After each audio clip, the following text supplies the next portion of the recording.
po sa ating mga viewers po dyan kasi sa isang Mindanao.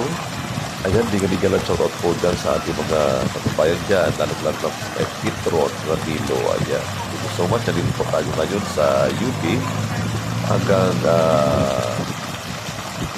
8 o'clock lang po tayo rito dahil nagbike lang po tayo rito, may hinahamon tayo sa Pasig.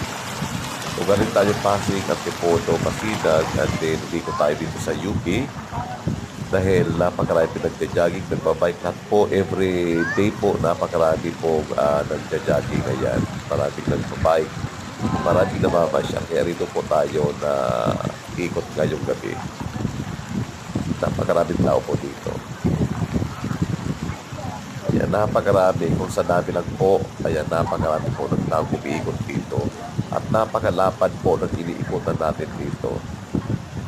Kaya sobrang sulit po ang ating pag-ikot po dito sa UP Diliman. Thank you so much.